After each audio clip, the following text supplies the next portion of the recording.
Acho que foi. Foi? Oi, oi, oi. Calou. Você já viu meu novo óculos? Tá aqui. Enfim. Eu sou Giovana Pão de Oliveira, pra quem não me conhece. Se vocês estão no meu privado, não é porque vocês me conhecem.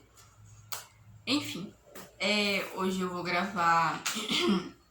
eu vou falar um pouco sobre as cartas chilenas. Meu cachorro. Enfim, sobre as cartas chilenas, sobre uma interpretação pessoal minha, entendeu? Não vão falar que essa interpretação isso aqui é a melhor interpretação da vida de vocês, porque é uma coisa pessoal, o que eu entendi das cartas chilenas. Em geral, eu não fiz tipo um resumo sobre o que foi, sobre o conceito daquela carta. Eu fiz em geral tipo sobre o que aconteceu naquela carta, porque assim eu entendi melhor as cartas. Enfim, pra quem não sabe, as cartas chilenas são feitas por Tomás Antônio Gonzaga, e se você tem que estar na mente de vocês, Tomás Antônio Gonzaga. Ele usava pseudônimos, porque naquela época tava tendo um governo super criterioso lá, tipo Jair Bolsonaro fudendo a nossa vida. Enfim, e não podia falar contra o governo, etc. Então, ele usava pseudônimos e ele falava que ele era... eu esqueci o nome dele. O pseudônimo dele era Critilo. E ele escrevia pro amigo dele, que ele chamava de Doroteu. Então, a maioria dessas cartas contam, em geral, sobre o Tomás Antônio Gonzaga querendo foder querendo tacar pau no Fanfarrão Minésio, que é o governador que era daquela época lá. E pra você se situar na carta, ele fala muito sobre Chile. Por que as cartas chamam cartas chilenas? Porque elas não foram escritas lá no Chile, etc. Não. Porque... eu não sei pra onde olhar. Porque ele colocava a cidade dele, que era Vila Rica, como Chile, sabe? Pra ninguém entender que ele tava falando realmente lá da Vila Rica, e sim que ele tava falando de outro lugar, entendeu? Pra ele não ser descoberto, aí depois dá um fuzuê lá e tal, e ele é preso. Enfim, ele faz a revolução... esqueci o nome, mas ele faz um negócio lá. Vamos começar pela primeira carta. Um desenho bem bonitinho aqui. Ai, esse aqui é o Fanfarrão Minésio. Eu escrevi bostinha aqui em cima. Ele é meio careca, ele é gordo. Ele descreve assim como ele era, o Fanfarrão Minésio. Aqui é um padre e aqui é um soldadozinho do fanfarrão que conta na história. Eu vou ler aqui. Critilo, que é o nosso escritor, o Tomás Antônio Gonzaga, chama Doroteu, que é o amigo dele, que eu esqueci o nome dele rapidinho, que é o... Critilo chama Doroteu, que é Cláudio Manuel da Costa. Não vou esquecer esse nome, Cláudio Manuel da Costa. É pra quem o Tomás Antônio Gonzaga escreve todas essas cartas, pra quem ele envia, entendeu? Critilo chama Doroteu para acordar. Por exemplo, Critilo, acorda aí, puta merda, aconteceu alguma coisa. Ele fala assim na carta. E contar-lhe sobre a chegada de um fúnebre fanfarrão Minésio. Não cita o nome, ele não cita o nome, né, de quem ele fala isso. Ele só fala que tá chegando lá um fúnebre fanfarrão Minésio, que é esse tal do governador, que é esse idiota aí. Enfim. Aí ele fala, ele não cita o nome do cara. Ao meu ver, Doroteu dormia, isso é o que eu tô falando. Ao meu ver, Doroteu tava dormindo e todos dormiam enquanto as coisas importantes aconteciam. Acho que ele faz uma crítica, entendeu? Porque, tipo, a maioria das coisas importantes que acontecem, tipo, parecia que as pessoas estavam dormindo pra essas coisas, sabe? É tipo uma crítica social. Tipo, a gente é mesmo. Enfim. Ele até diz que gosta, mas tem que se atentar. Ele diz que gosta de dormir, que gosta de estar lá, quieto na casa dele, dormindo. Mas ele tem que se atentar para as coisas, etc. Ai, não consigo ver porque o flash tá dando aqui. Começa a descrever o Fanfarrão Minésio. Ao meu ver, era um feio e careca, mas era empapuçado e tinha os seus baba-ovos, entendeu? Ele era cercado por gente importantezinha. Um moço à sua direita, esbelto e também um padre. Isso é o que ele cita na primeira carta. Ele também fala que tá lá, né, o Fanfarrão Minésio, do lado dele tinha um padre e do outro lado um moço esbelto, bonito, etc. Conta que nem Ele conta que nem a mulher e nem o padre se sentavam à mesa. E isso, pelo que eu entendi, é um grande desaforo, porque, tipo, se não dão lugar nem no padre pra sentar na mesa, e nem a mulher lá e tal, então, tipo, ninguém é considerado importante naquela merda, sabe? Aí ele descreve a chegada do fanfarrão Minésio para pegar a posse, para começar a dar o cargo dele, começar o mandato dele, etc. Parece que houve um estranhamento entre o antigo dono, o antigo governador do cargo, com esse novo dono, que era o fanfarrão Minésio. E assim inicia o infeliz começo de fanfarrão Minésio. Eu terminei assim esse parágrafo. E assim começa o infeliz começo de fanfarrão Minésio. Então, essa carta foi bem...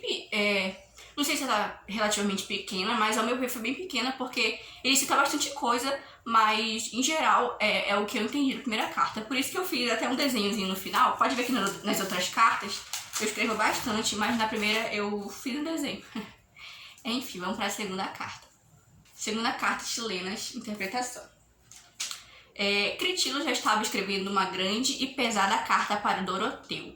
E isso já amanhecendo o dia, mas antes ele tentava dormir. Conta sobre os maus cômodos que vivia, a cama que era dura e velha, etc. Sem lençóis pomposos e chiques para se cobrir.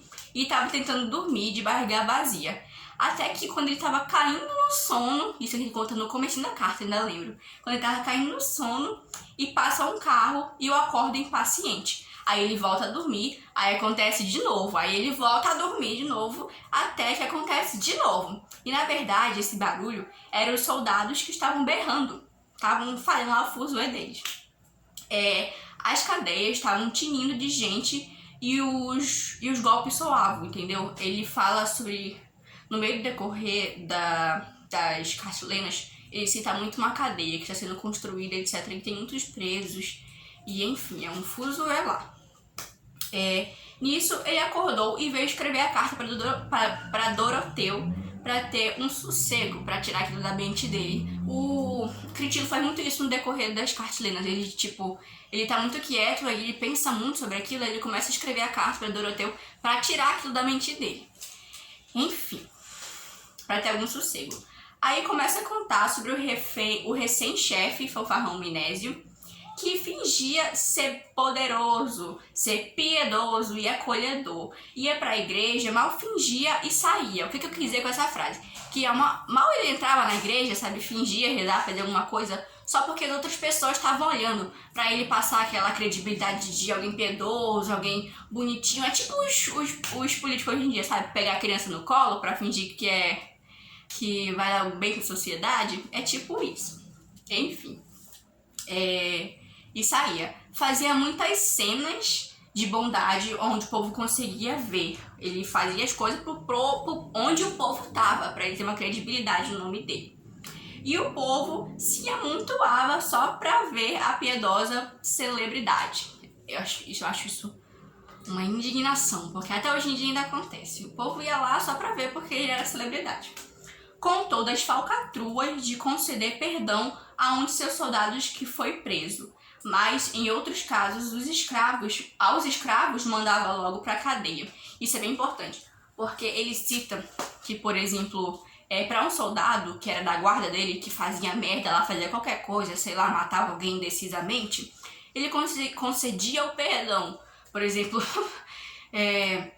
alguém é preso hoje em dia, mas tem influência, sabe? Então aquela pessoa é absorvida do caso. Mas, por exemplo, naquela época, para um escravo, para um negro, para um pobre, para alguém que tava na rua ali, e era visto como desfavorecido, a pessoa era logo mandada pra cadeia sem julgamento prévio, sem nenhum alguma coisa certa para ela ter uma justiça realmente. Todos os importantes e velhos, ele babava ovo, ou era bajulado, para que pedissem favores em troca. Ou seja, pedir favorzinho em troca um do outro, né? Ficar bajulando um outro pra, quando precisar de alguma coisa, pedir algum favor. Todos fingiam ser santos em suas casas, mas à noite prostitutas os procuravam golpe atrás de golpe. Eu escrevi isso muito legal, golpe atrás de golpe. Porque, tipo, na carta ele cita bonitinho, né, e tal, mas na minha cabeça eu escrevi bem assim. Que, tipo, todo mundo se finge de santo de dia, de tardezinha, mas quando chegava a noite, tava lá, ó. As mulheres, as moças de vida, né, a profissão mais antiga do mundo, indo pra casa dessas pessoas, etc. Enfim, era golpe atrás de golpe, como eu escrevi, era gente entrando, gente saindo. Continuando. Por fim, ele conta que tanto uma pessoa bem-nascida quanto uma desprovida podem os nascer alguma esperança, mas de quem é desprovido é obrigado a obedecer ao leve toque, como um cavalo domado. Aí eu escrevi 2 carinhas de brava aqui. Bravia. O que eu quis falar com isso? É que se alguém nasceu bem rico, por exemplo, assim, digamos assim, pode ascender, pode ter uma esperança de ficar num alto cargo. Mas quem nasceu desprovido, quem nasceu pobre, tem que sempre ficar abaixo, sabe, do toque dessas pessoas. Tipo, tem que obedecer, tem que estar submisso a essas pessoas em geral. Afinal, Critilo vai tentar dormir, pois é uma história muito longa e triste. Ele fala assim no final, se eu não me engano, que eu vou parar por aqui porque já tô ficando triste com essa putaria e é isso, até a próxima. Ele fala, vou dormir, é assim. Porque ele começou a carta, né, falando que não conseguia mais dormir. Aí ele já acabou o que ele queria falar e ele vai tentar dormir. Enfim, próxima carta. Eu falo muito enfim. Terceira carta. Nessa carta ele fala sobre a construção dessa nova cadeia que estava sendo construída. Essa cadeia, na visão dos governantes, será vista como um grande monumento de que foi um governo muito justo, sabe? Que prendia as pessoas justamente, etc. Mas que não, que aquela cadeia não ia ser lembrada por causa disso, de um grande governo. E sim ser lembrada pelas pessoas que sofreram construindo ela, que foram até presas por ela. Porque a construção dessa cadeia foi uma série de injustiça. Tipo, pessoas morriam no decorrer da construção, ó, e ninguém ligava. E também as pessoas que estavam sendo presas, porque elas não tinham um julgamento certo, não levavam em consideração a vida delas, etc. Eu lembro que até tem uma parte que Doroteu fala que um certo negro, escravo que estava ajudando na construção, ele acaba desmaiando e morre lá no meio da multidão que estava sendo construída. E ó, ninguém. Se alguém viesse lá ajudar, chegaria muito tarde pra socorrer aquela pessoa. Por exemplo, já estava morta. Então, ó, ninguém dava pé pra ninguém. Aí ele fala também sobre a corrupção de pessoas que realmente mereciam estar naquela cadeia, mas que não, que estavam lá vivendo a vida boa, etc. Aí ele começa a falar sobre os mal-bocados que as pessoas sofreram dentro das cadeias, dos açoites, ele especifica bastante esses açoites. Por isso que ele fala na carta, para Doroteu ser forte, para ele não chorar, etc. Porque eram coisas muito delicadas, sabe, de se descrever. Por exemplo, alguém realmente levando açoite, levando a morte, entendeu? Aí ele fala que pessoas chegavam a desistir simplesmente. Algumas pessoas pediam pela piedade, outros não, outros só desistiam, porque sabiam que não ia ter alguma salvação para aquilo, sabe? Então é bem triste essa carta mesmo. Aí ele termina também falando que ele vai terminar logo essa carta, porque ele precisa processar tudo aquilo e pra pessoa engolir aquilo, precisa de um tempo afastada daquilo, etc. Pesada, essa foi a terceira carta. Quarta carta. Ai, gente. Vamos lá. Ele começa falando da carta, né? Que ele começa amaldiçoando, porra, Doroteu, vou ter que escrever isso pra ti. Porque convidaram ele pra ir num banquete, mas ele tava tão querendo escrever aquela carta pra Doroteu contar aquilo, que ele recusa o banquete e vai escrever a carta pra Doroteu. Aí ele fala aqui, maldito, cadê? Maldito é um poeta que é viciado em contar, mesmo não ganhando nada. Tipo, maldito alguém que gosta de falar essas coisas e não ganha nada pra isso. Aí, ele começa a falar do inspetor da prisão, que ele é filho de um homem pobre, ele nasceu pobre, mas foi ganhando cargo, né? Hoje em dia, ele parece que esqueceu desse passado da vida dele. Ou seja, ele não se importa com aquelas pessoas que um dia ele foi aquelas pessoas. Ele empresta dinheiro para quem pode, porque ele tá lá podendo. Aí começa a citar formas como os presos eram maltratados na prisão. Como eu falei, ele especifica nessa parte que chegou a ter 500 presos numa cela, gente. Imagina, 500 presos numa cela. Aqui no Brasil não é tão absurdo, né? Porque a gente, até hoje em dia, provavelmente vê essas coisas. Mas 500 presos numa cela, mano. Imagina o tamanho da cela. Aí ele fala das doenças que cometiam as pessoas, lepra, essas coisas. Por exemplo, pessoas morriam de gripe, entendeu? De coisas banais. E também é nessa carta aqui que ele fala sobre o preso, que eu falei na carta passada. Que o preso não, o cara que estava ajudando na construção, que cai uma coisa ele morre assim no meio da rua e ninguém ajuda ele. E quando ajuda, já chegou no momento que não precisava e já morreu. Aí ele fala que também os homens da cidade tinham que trazer seus bois, seus cavalos, o que tiver lá pra ajudar na construção. E aí, tipo, as pessoas estavam morrendo, não tinham nem o que fazer, ainda precisavam ajudar nesse negócio, entendeu? Que injustiça. Então, e aí eu coloquei aqui entre aspas. Não era melhor colocar um imposto maior do que já eles pagavam? Porque dava na mesma merda, né? Mesma coisa hoje em dia. Aí ele cita também, quase no finalzinho da carta, uma construção de uma igreja. Se eu não me engano também, essa igreja foi construída ao custo de outras pessoas, sabe? E que eu não entendi muito bem esse final, mas parece que ele faz uma alusão que se fosse reconstruir essa igreja, daria pra colocar todos os ossos das pessoas, sabe, aquele sofrimento que as pessoas, como construção, para representar tudo aquilo que sofreu. E se eu não me engano é assim que ele termina a quarta carta. É uma carta um pouquinho bem extensa mesmo. Muita gente não gosta de ler, mas estou aqui para ajudar vocês. Porque eu sou besta. Não, tô brincando. Quinta carta. Interpretação. O texto começa com Critilo ironizando a história que será contada, dizendo que essa vai secar o choro e chorar de rir.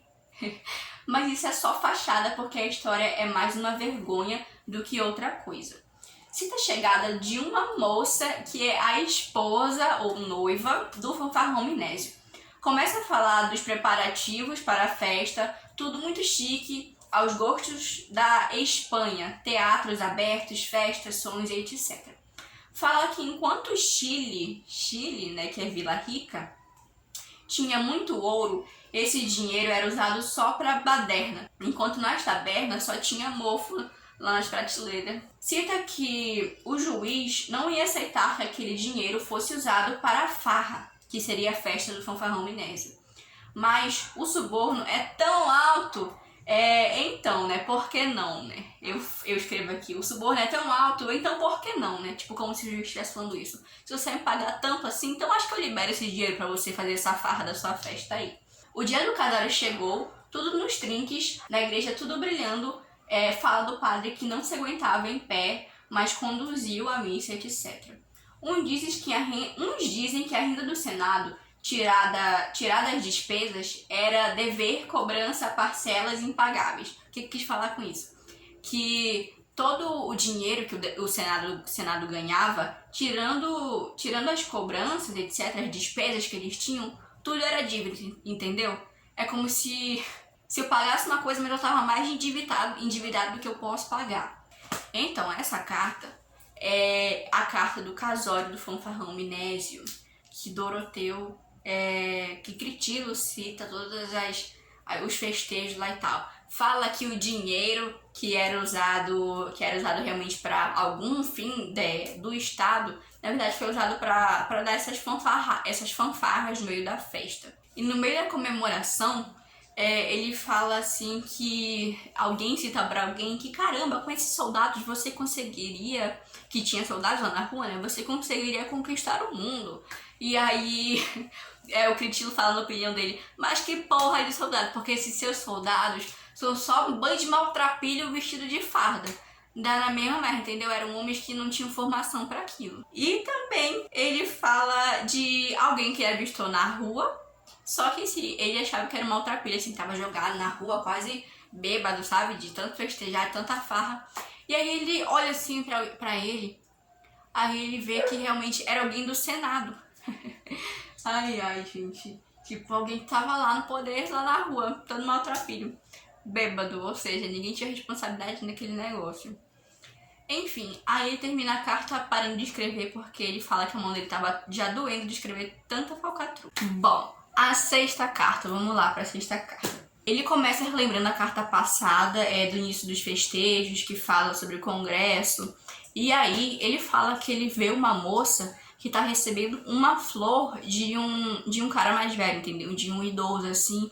E ela fica meio, ai, será que eu sinto assim? Porque é um assédio, entendeu? Pra pessoa.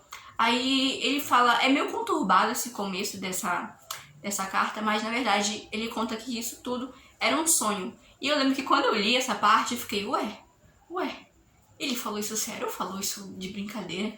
Porque foi muito conturbado, entendeu? Parecia que era real. Aí depois ele conta que foi um sonho, aí eu fico com uma cara de palhaço, entendeu? Mas enfim.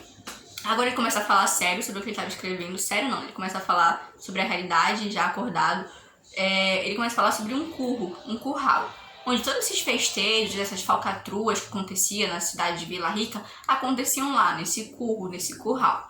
Aí ele cita que logo de manhã, nesses festejos que estavam tendo do casamento do fanfarrão, foi uma esposa de um mulato acabou falecendo. E ela vivia de tocar rabeca, não sei se é esse nome correto, rabeca, principalmente nessas festas que eles davam, ou seja, esse era o sustento dela.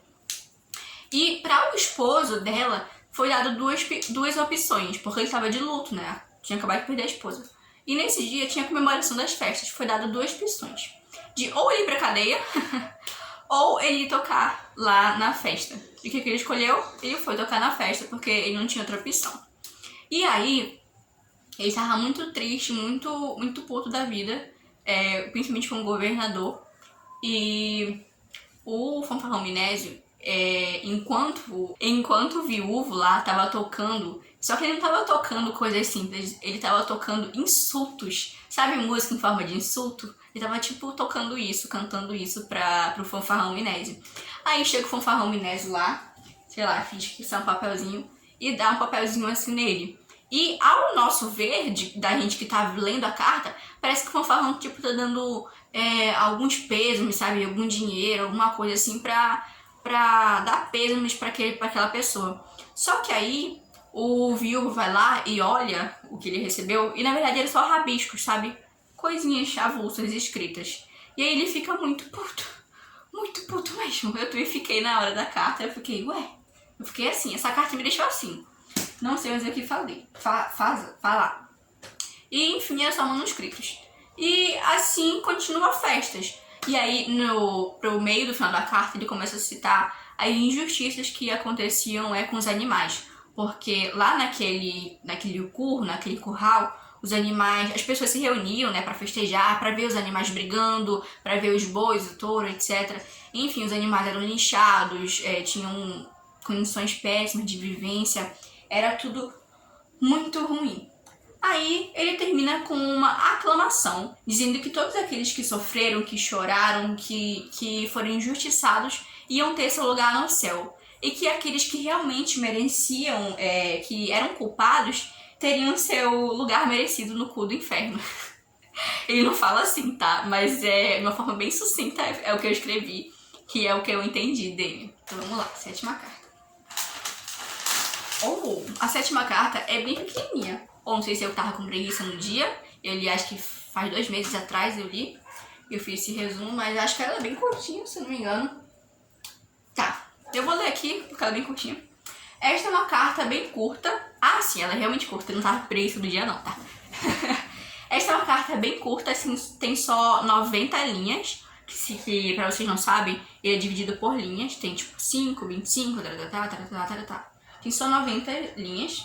Ela começa recitando que não falava de fanfarrão há tempo, porque ele vem falando dessas injustiças que aconteciam e não falava de fanfarrão, fanfarrão mesmo próprio há muito tempo. Aqui trazia as injustiças e decisões. Basicamente, ele xinga o... Essa parte é muito boa, mano. Ele xinga o pai do fanfarrão por tê-lo colocado no mundo. É sério, ele realmente fala assim: porra, cara, que ódio, que tu germinou o óvulo dessa mulher pra nascer esse traste e vir pro mundo. Ele fala assim, sucintamente. Fala das injustiças que eram mandadas por ele, que os injustiçados, que as injustiças continuavam acontecendo, pois a corrupção corria solta. Que quem compra um grande chefe não poderia comprar um negro também? Vai fechando a carta. Enfim, o que eu quis falar com essa frase? Quem compra um grande chefe não poderia comprar um negro também. É que realmente, por exemplo, naquela parte que eu falei do dinheiro que deveria ir para o Estado, mas o juiz que ia conceder esse dinheiro foi tão subornado, sabe, que acabou cedendo esse dinheiro para ir para a farra. Então, quem compra um grande chefe poderia comprar um negro assim na rua, sabe? Não tem muita diferença. Então, é essa injustiça de grande poder e pouco poder. Aí ele vai fechando a carta. Assim, essa carta é bem sucinta, fala muito sobre essa falcatrua, muitas injustiças que aconteciam no governo do Fanfarrão. E termina por aí. Basicamente, ela é bem realmente curta. Acho que é a carta mais rápida que eu li. Se não, é uma das. Ó, a oitava carta também, pelo que eu escrevi, eu acho que eu tava com preguiça nesse dia, gente, desculpa. Ela é meio sucinta, assim, meio curtinha também. Aí eu vou ler aqui pra vocês. Oitava carta. O pobre porque é pobre, pague tudo. O rico porque é rico, que vá pagando. Nossa, se não me engano, essa é a frase que pra mim, se não me engano, eu tava lendo todo o texto, né, das cartas, essa carta, e pra mim essa foi a frase que definiu toda a carta. Essa carta aqui, a oitava carta. O pobre porque é pobre, que pague tudo. E o rico porque é rico, que vá pagando. É literalmente isso, essa carta. Se você quer definir a oitava carta numa frase, é essa. Essa frase define muito bem este capítulo. Ele começa comparando as boas e bonitas fazendas, as elogiando, enquanto as da realidade eram precárias, horríveis, onde só tinha riqueza quem fosse rico, ou corrupto, eu especifiquei aqui. Por exemplo, uma das primeiras fazendas a ser feita foi vendida entre ricos, por dinheiro corrupto. Não menos esperado do que isso, né, gente? Essa carta fala basicamente sobre a cobrança descarada e dos privilégios dos ricos, onde o pobre morria aos poucos ou vendendo as coisas que tinha para sobreviver.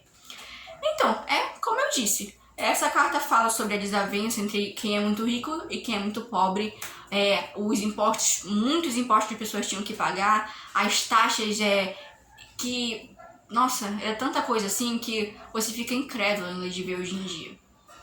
Fala das primeiras fazendas também, que as fazendas são muito bonitas, etc. Mas que realmente as fazendas que realmente são vistas assim, que não são entre ricos, que são parcerias entre ricos, são muito precárias. São uma casinha lá e tal, onde tem um caseiro que só tá cuidando lá do negócio, dos porcos, etc. Enfim. Ele cita que quem é pobre... essa especificação ele fala assim na carta, que quem é pobre ou morria logo ou dava as suas coisas para tentar sobreviver. Essa é realmente como eu disse no começo, aquela frase, o pobre porque é pobre que vai pagando tudo, o rico porque é rico que vai pagando aos poucos. Parece que eu tô falando com uma plateia, sabe? E é só uma câmera, meu celular. Nona carta. Sobre o que a nona carta fala. Essa nona carta começa com nosso criativo lá tomando um matezinho. Ele estava deitado na rede tomando um matezinho, até que ele ouve um estrondo muito grande. Aí ele se pergunta, que é isso? Aí ele se lembra que é o dia em que o bondoso chefe, isso ele colocou entre aspas, eu não sei direito se ele estava falando sobre Fanfarrão Minésio ou sobre o comandante de um batalhão do exército que ele estava dando lições. Ele não especifica muito bem, mas pode ser uma alusão também a Fanfarrão Minésio. Enfim, é o dia em que esse bondoso chefe está dando lições aos seus soldados, ao seu exército. E aí, ele começa a falar sobre os castigos, que ele estava fazendo muitas obras na milícia que era o exército geral. Ele começa a falar sobre os castigos que não eram aplicados a esses que eram do exército, porque, por exemplo, ele cita um soldado lá que matou alguém descaradamente. Matou lá, papum. Matou lá alguém e não levou nenhuma culpa por isso, entendeu? Ele foi injustiçado, ou foi injustiçado, no caso. Ele não levou nenhuma culpa. Aí ele fala Nossa, essa carta é muito boa. É muito irônica. Eu gosto muito de Castanhos porque ela tem um tom de ironia, entendeu? E aí ele começa a falar sobre que ninguém respeitava o sagrado naquela cidade, entendeu? Que no lugar da missa, no lugar do livro da missa, que se lessem as leis, sabe? Ele falava assim, que antes mesmo dos meninos começarem a andar, eles já eram, antes dos meninos serem catequizados, eles já estavam inscritos no exército, já estavam servindo para o exército. Aí ele fala também que Deus me livre, ele fala assim, Deus me livre se a gente tiver uma guerra, porque vai ser uma vergonha a gente ter que trazer mulheres pro campo de batalha para dar papinha pros nossos soldados, que são mais meninos, sabe? É muito boa essa parte, ele fala, mano, é muito bom. Deus me livre, ele fala que tem uma guerra. Ele fala, aquele das tropas que tem a sua renda, ou seja, que são do alto escalão, etc., conseguem até se manter. Mas aqueles que acabaram de se alistar, mal tem fardo, entendeu? Aí ele fala bem assim, agora, que império pode se sustentar apenas de nobres sem ofício? Ou seja, que império, que democracia pode se sustentar apenas com aqueles que estão no topo, entendeu? E não com a população inteira. Então, não, é realmente uma lógica que a gente pode aplicar hoje em dia, por exemplo. Não é só apenas pessoas que estão no poder que fazem a população, entendeu? Não sei se expliquei direito, mas enfim. Desculpa. Ele fala bem assim no final. Maldito seja o bruto que só quer dinheiro. Ele realmente fica muito emputecido com essa situação em que o dinheiro é mais valorizado que a vida humana. Eu acho que é isso, em geral. Bom, vamos lá pra 14ª. Vai tá quase acabando, gente. Falta só 3 cartinhas. Aí como é que começa essa 10ª carta, né? Vamos lá. Começa sempre com Critilo fazendo alguma coisa da vida. Aí Critilo tava lendo lá um livro, até que ele lê uma frase que ele acredita que aquela frase foi desumana. Aí ele começa a se lembrar do Fanfarrão Minésio, dos acontecimentos desumanos que o Fanfarrão Minésio fazia. E é basicamente isso que ele vai citar nessa carta inteira, as desumanidades que o Fanfarrão Minésio fazia no seu governo. Aí ele pede desculpa pra Critilo, pra Doroteu e pra gente, por sempre vir contar os podres do Fanfarrão Minésio, que ele não aguenta mais falar disso, que ele tá muito puto com isso. Ele fala pra Doroteu não duvidar das coisas que ele vai falar nessa carta, porque são coisas tão absurdas que as pessoas podem até duvidar disso, mas que é pra ele não duvidar, porque são coisas bem sérias. Aí, Fanfarrão Minésio, ele começa falando que Fanfarrão Minésio manda os malfeitores, os pobres, etc., pra cadeia. E aí, assim que esses pobres chegam na cadeia, aí passa um tempinho lá, etc., e não tem mais com que recurso dá pra dá pra viver aqueles pobres na cadeia. Depois de um tempo, manda soltar. E aí, ou seja, ele não faz merda com merda, porque não adianta nada você prender uma pessoa e depois de um tempo você logo soltar, porque isso só faz aumentar os níveis de malfeitores pela rua, de pobres, de presos, etc. Ou seja, é um ciclo vicioso que não tem fim, porque não tem uma base sustentável para fazer isso. Aí ele fala de uma asneira cometida com um garoto. Esse garoto, esse jovem, recebe algo e fica muito feliz. Eu digo algo assim porque não ficou muito explícito, pelo menos eu não entendi direito na carta, o que esse garoto ganha. Não sei se foi alguma coisa material ou imaterial, se foi dinheiro, se foi um cargo, se foi, sei lá, um negócio. Aí esse garoto fica muito feliz mesmo, e vai contar ao chefe dele. E esse chefe é o Fanfarrão Minésio, pelo menos ao meu ver, pelo que eu entendi da carta. E o Fanfarrão Minésio não gosta disso, que o garoto lá tá feliz, e manda prendê-lo. Manda pra cadeia, manda açoitar o garoto, manda ele pro lado de um negro que estava nu, sendo açoitado. Aí o garoto faz o quê? O garoto desmaia, simplesmente, e continua sendo açoitado. Aí ele fala bem assim, não sei se vocês lembram, mas quando vocês estudaram Roma Antiga, tem um dos Césares que coloca o seu cavalo como alguém lá do Senado. Isso é muito doido, mas aconteceu realmente na história da humanidade. Aí ele fala bem assim, que até um cavalo dando coices seria mais humano do que esse assassino. E essa frase, nossa, me tocou demais quando eu li, porque é realmente a realidade do que descreve aquele fato. Aí ele fala que os seus soldados e o seu povo precisam sustentar-se sozinho, porque do governo, do estado lá que eles estavam vivendo, não tinha nenhum apoio, ou seja, a população tinha que se virar. Por isso que eu falei da outra carta, que as pessoas que pelos comércios, pelas coisas, quem não era rico, quem era rico, tava lá no patamar, no poder, etc. Mas quem era de comércio, de taberna, etc., que tava na vida mesmo, na rua, trabalhando, tinha nada no negócio, tinha só poeira, etc., fazendo nada. Ou seja, quem é pobre mesmo. Ele fala assim, se você se pergunta por que nós recebemos tantas asneiras em nosso Chile, ele fala assim, nosso Chile, porque acontece tantas asneiras no nosso Chile, é que talvez seja dos seus antepassados que mataram injustamente diversos homens, dos europeus que caçavam-nos e davam-nos de comer aos cachorros. Ou seja, ele cita que toda essas asneiras que estão acontecendo são só culpas em cima de culpa do nosso passado, dos europeus que nos caçavam e davam de comer para os cachorros, que ele cita, da gente, dos próprios pais, nossos pais que matavam pessoas inocentes. Aí ele clama a Deus, ele pede a Deus que levante o braço e puna esses desumanos que espalham sangue por puro capricho. Essa é uma frase que eu tirei diretamente do livro, que é, se não me engano, da carta, que ele cita assim no finalzinho da frase, ou se não me engano é no final da frase, que ele fala pede a Deus que levante o braço e puna esses desumanos que espalham sangue por puro capricho. Eu achei uma frase bem sucinta para resumir essa carta. E basicamente é isso que essa carta fala. Aí vamos lá para a 11ª carta. Tá chegando, gente, falta só 2. Calma, respira, vai tomar água, acabei de tomar água também ali. Respira, que você vai bem, você vai não. Amém. Vamos lá, a 11ª carta. Bom, como é que começa, né, essa 11ª carta?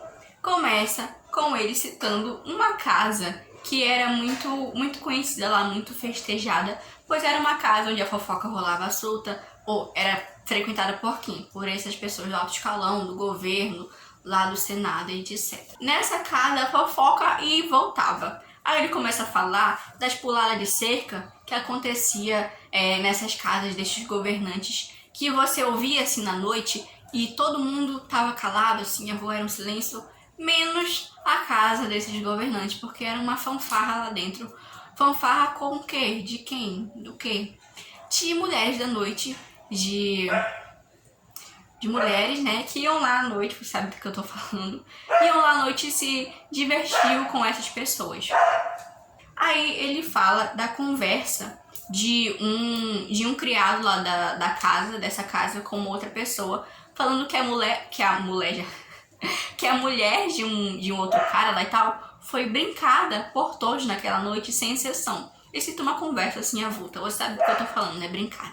Ele começa a falar que todas as mulheres nesses dias, assim, saíam de fininho na frente da porta bem de manhãzinha pra ninguém perceber, porque o tempo dela era contado. E você lembra aquela prostituta, aquela mulher de vida, né, que passava, que eu citei na primeira carta, em que ela passava o dia inteiro, até o ponto mais alto do dia, na casa nessa casa desse governante. Então, ela é realmente citada nessa carta, na 11ª carta, e o nome dela não é Maria, o nome dela é Rosa. Olha, que confusão, né?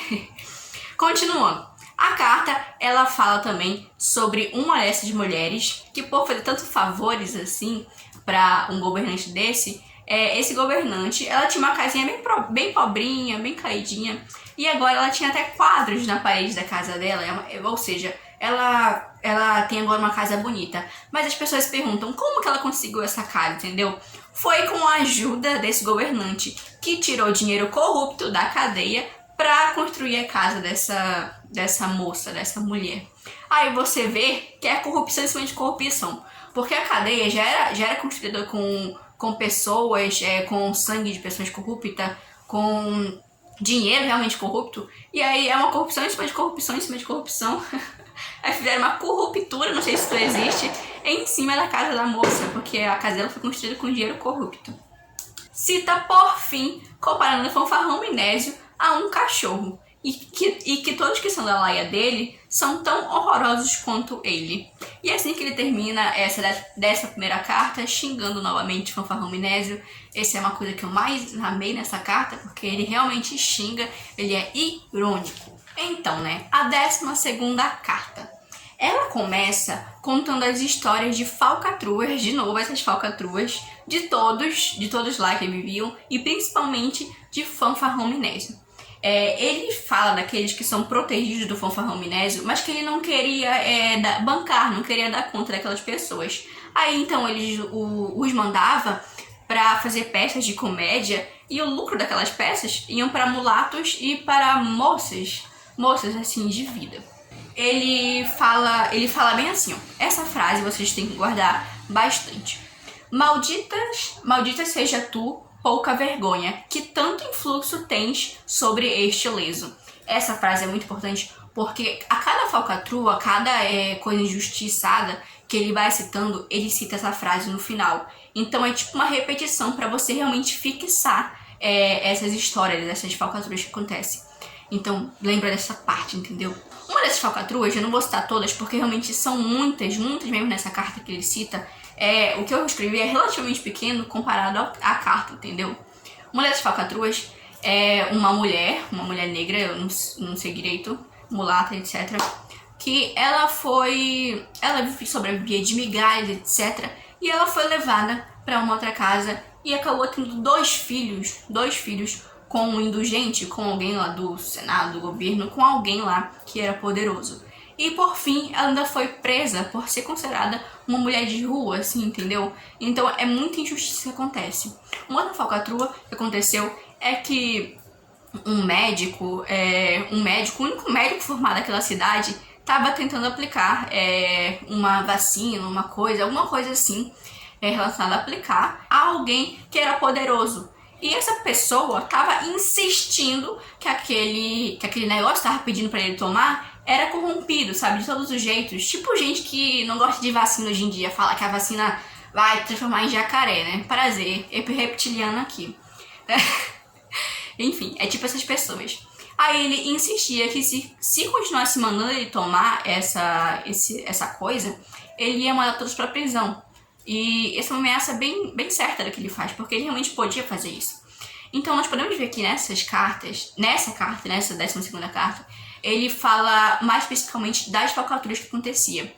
Não tanto quanto nas outras, por exemplo. Ou seja, em geral, ele fala essas falcatruas e é muito específico o que ele fala. Você precisa focar, acho que, bastante nessa carta. Eu acho que provavelmente é uma das cartas que vai cair no CIS, se você tá fazendo isso. Aí, como de costume, ele finaliza essa carta, ele cita no final, xingando o querido pai do Fanfarrão Minésio, falando que puta que pariu, por que tu não ensinou qualquer outra coisa pra esse menino, sei lá, virar sapateiro ou alguma outra coisa? Por que tu não ensinou algum outro ensino pra ele e não pra ele virar esse governador que a gente tem, que é tão horrível? Bom, e nós vamos pra 13ª carta, que é a nossa carta final, amém, Pai Eterno do Céu. Tô com sede. E essa é uma carta, ela não foi terminada essa carta, pra vocês terem noção. Não se sabe até hoje em dia direito, mas ela é uma carta incompleta, assim como se não me engano, a carta anterior. 13ª carta, como ela é muito pequena, eu vou ler pra vocês. Esta última carta é meio difícil de interpretar. Pude perceber que ela compara muitas coisas com Roma. Cita bastante a igreja diz que o povo se acostumou com um sistema corrupto, justificado pelo falso zelo religioso. Critilo finaliza a carta dizendo que a virtude cobrará os soberbos. Então, né, como eu falei, essa carta eu particularmente achei bem difícil de interpretar ela. Não sei se é porque ela é incompleta, que eu não entendi direito o contexto todo dela, mas ela é bem realmente difícil de interpretar pra mim. Aí ela cita muito Roma. Critilo tem muito de relacionar as coisas com o passado, entendeu? Ele cita muito o passado em relação... O passado, eu digo o passado que era o passado deles, e não o nosso passado. Ele compara muitas coisas com o passado, principalmente com Roma. Como eu falei daquele cavalo lá, que o cara que era um César, que colocou o cavalo no Senado. Ele cita muitas coisas em comparação com Roma. Aí nessa carta aqui, no decorrer, assim, ele compara muito essas coisas. Aí ele fala também, ele fala sobre a igreja, que o povo da população ficou muito acostumada com todas as falcatruas que acontecia, como podemos até ver um pouco hoje em dia. E que elas justificavam essas falcatruas como um falso zelo, entendeu? É como se, sabe? Como se eu batesse alguém, Aí eu falava bem assim, ah, mas eu tô fazendo isso em nome de Deus, entendeu? Então, eles justificavam essas falcatruas por um falso zelo. Aí, Critilo finaliza dizendo exatamente isso, que a virtude cobrará os soberbos. Ou seja, que ele espera que realmente as pessoas que estão sendo soberbas, que estão sendo corruptas, injustiçadas, ou injustiçam outras pessoas, sejam cobradas em qualquer outro lugar que elas vão viver, ou seja, sei lá, no céu, no inferno, etc. E acho que é isso. Terminamos as cartas chilenas. Se você gostou, obrigada. Se você não gostou, não sei. Te vira, tô brincando. Se você não gostou, fala aí o que eu errei, etc. Mas enfim, esse foi o resumo pessoal sobre as cartas chilenas. E obrigada aí pra quem viu, etc.